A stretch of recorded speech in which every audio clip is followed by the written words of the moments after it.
অনুজ অনুজ বলছি আমার না ভালো লাগছে না, চলো আমরা অন্য কোথাও যাই। তুমি এটা ট্রান্সফার নিয়ে নাও, আর ভালো লাগছে না এখানে। হ্যাঁ, আমার মনে হচ্ছে সেটাই একমাত্র পথ। হ্যাঁ, আমার হয়তো ট্রান্সফার 2-1 দিনের মধ্যেই হয়ে যাবে। ভালো হয়েছে, ভালো হয়েছে। এখানে থাকলে এভাবে সবসময় তোমাকে অভিযোগ শুনতে হবে। তুমি হয়তো এরপর কাজই করতে পারবে না, তোমার মনের জোরই হয়তো থাকবে না, মনোবল ভেঙে যাবে। Shut up madam, just keep your mouth শাট। আপনি অনেক বাড়াবাড়ি করছেন।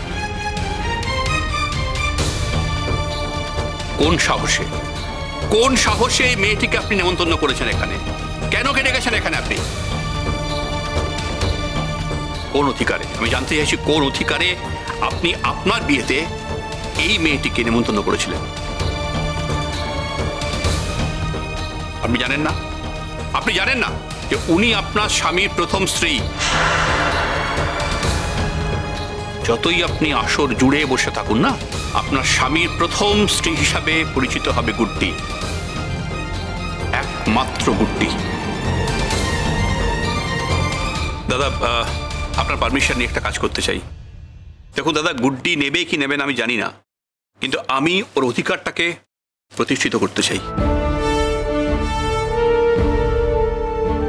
এই গুড্ডি, দেখুন, তারপরে ওর টাকা পয়সা বুঝে নিক, বুঝে নিয়ে আশ্রমে দিয়ে দিক, যেখানে বসে দিয়ে দিক, কিছু এসে যায় না।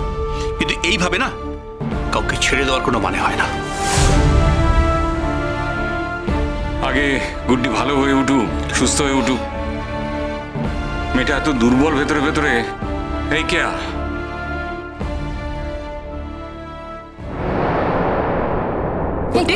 এই তো তাকাচ্ছে। এই তো ওঠে, এই তো দাদা চোখ মেলেছে।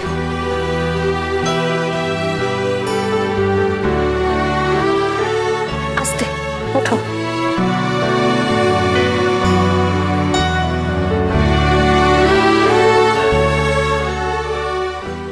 কিরে বাবা, এখন কেমন লাগছে? মাথা ঘুরে গেছিল?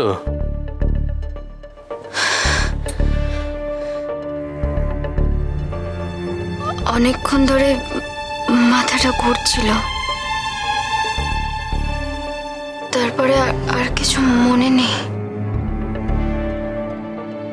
কিচ্ছু হবে না আব্বা। তুমি খাওয়া দাওয়া করনি কেন? তুই এত অবাধ্য কেন গুড্ডি?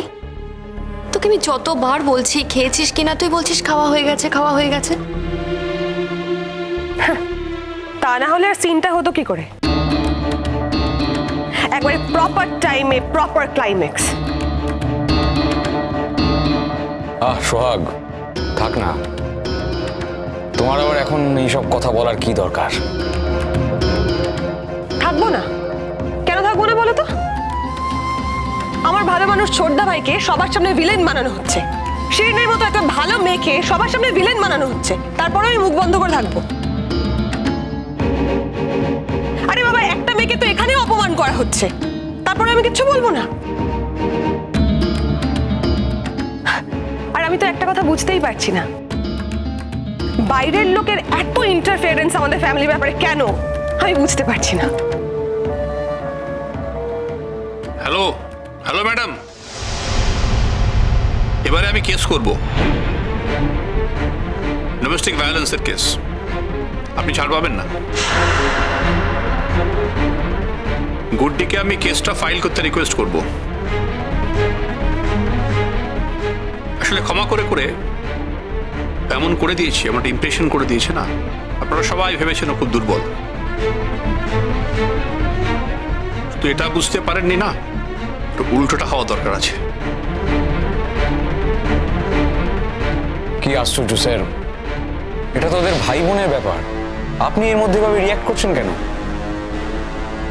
এই শোনো, আমি কেন রিয়াক্ট করছি তার কৈফিয়ত তোমাকে দেব না। আমার রিয়াক্ট করার অধিকার আছে, তাই আমি রিয়াক্ট করছি। আপনি এক্স্যাক্টলি কি চান বলুন তো? আমি যা চাই তাকেই বলেছি। আমার চাওয়া তো আপনি পূরণ করতে পারেননি। আমি চেয়েছিলাম যা গুড্ডির তা গুড্ডিরই থাকুক। আপনি কেড়ে নিয়েছেন। আর কি জিতে পারবেন আপনি আমাকে? আপনার মতো মেয়ের কাছ থেকে কি পাওয়া যেতে পারে? আর আপনার কাছে কিছু চাইবো, এরপরও কি এতটা মূর্খ মনে হয় আমাকে? অনুজ, আমি এই হিউমিলিয়েশন, এই অপমান জাস্ট নিতে পারছি না অনুজ। দাঁড়া, আপনি আমার মেয়েকে এরকম অকারণে অপমান করতে পারেন না কিন্তু। অকারণে করিনি তো, যথেষ্ট কারণ আছে। শুনবেন কারণগুলো এক এক করে বলবো? না, আমার শোনার কোনো প্রয়োজন নেই। আচ্ছা, বাড়িতে এখন অতিথি অভ্যাগতরা আছে, এখন কি এটাই চলবে? শুরুটা তো তোমার পিকলু করেছে না? পিকলু যদি ওকে এতটা অপমান না করতো তাহলে এতগুলো কথা উঠতোই না। অনুজ, আর অনুজ যাও, জামাটা চেঞ্জ করে এসো। তোমার অতিথিরা রয়েছে, কলিগসরা রয়েছে, এরকম দাগ ধরা জামা নিয়ে থাকা যায় নাকি? তারপরে এবার ছবি টবি তুলতে হবে, ফটো সেশন রয়েছে, তাই না? যাও একবার চেঞ্জ করে এসো।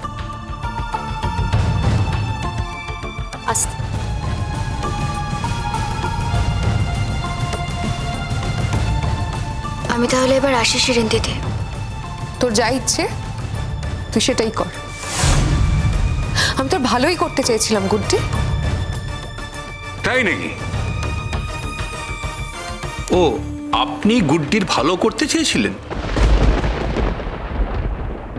আমার ভালো করার ক্ষমতা তোমার নেই শিরিন দিদি। যার যার ভালো তাকে নিজেকেই করতে হয়।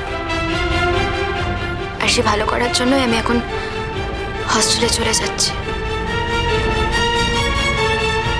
তুমি চেয়েছিলে আমি তোমার বৌভাতের অনুষ্ঠানে থাকি, থাকলাম তো। তুমি আমাকে দেখাতে চেয়েছিলে সবটা, আমি দেখেছি, দু চোখ ভরে দেখেছি। নতুন করে দেখার আর কিছু নেই। এরপর নিশ্চয়ই তুমি আর তোমার ফুলসজ্জার রাতে আমাকে থাকতে বলবে না শিরিন দিদি। বাকিটা না হয় আমি অনুমানই করে নিলাম। আর এটাই বিশ্বাস করছি, পৃথিবীর সব থেকে সুখী ব্যক্তি তুমি। মন থেকেই বলছি শিরিন দিদি, খুব ভালো থেকো তুমি, সুখী থেকো।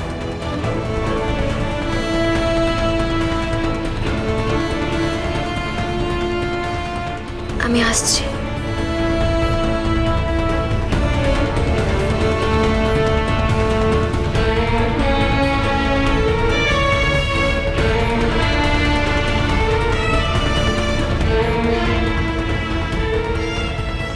আসছি স্যার,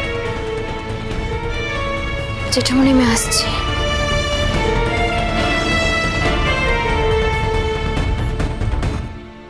গুড্ডি মা,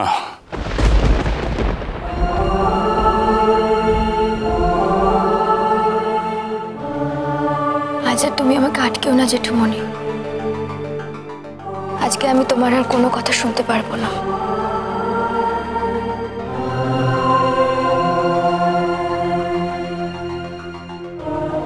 আমি তোমাকে হোস্টেলে পৌঁছে দিয়ে আসবো, একটু দাঁড়াও।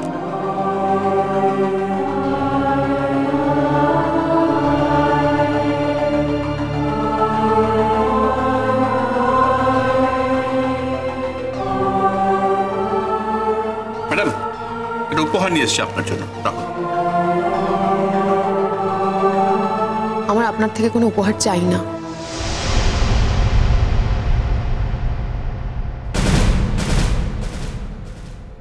এখন কি মনে হচ্ছে জানো তো, যত তাড়াতাড়ি তোমার ট্রান্সফার হয়ে যায় তত ভালো।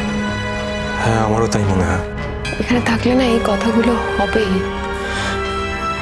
আমি চাই এত দূরে আমার ট্রান্সফারটা হোক, সাথে ওই মেয়েটা তো দূরের কথা, নামটা ওখানে গিয়ে না পৌঁছায়।